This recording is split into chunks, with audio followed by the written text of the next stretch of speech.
All of them. Bang. All right, guys, time for something more fun than trauma arrests. Actually, I say that and this one doesn't start. There she goes. Bang. TBIs. Yay. Got a lot of these lately. Everyone's falling down head first. Yeah, you can see the thing about TBIs is if you think about a human being, like we are like a brain on a pogo stick, right? Like it is easy to damage the head for where it is. It's pretty crazy.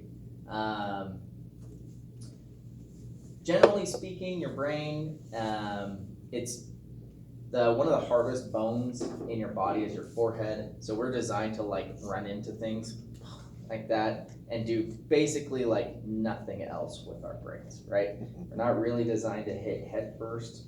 We're not designed for lateral hits, and we're certainly not designed to get hit in the back. Okay, so when you're thinking about these patients, and even if you get hit in the head, we're also not supposed to be traveling 70 miles per hour into a bus, right? Like unrestrained. So your brain is so sensitive to injury, and that's why we see a lot of your polytraumas will include some sort of head injury, especially if they're unrestrained.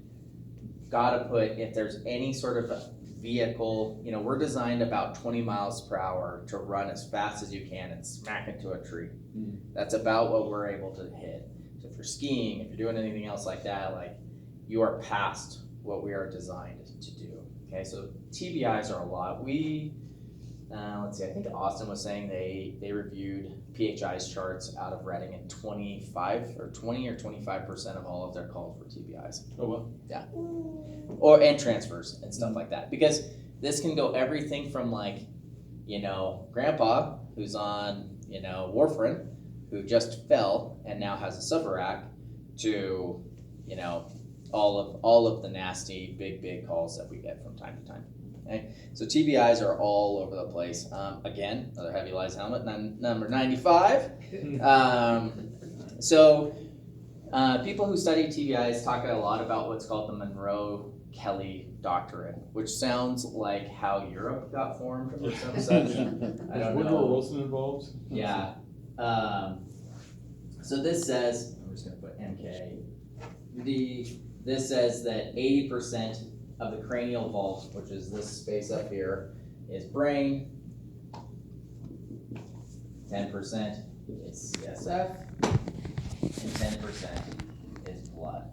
Anything that changes this equation is bad, right? It's hard to get more brain. Generally, you give up room to CSF.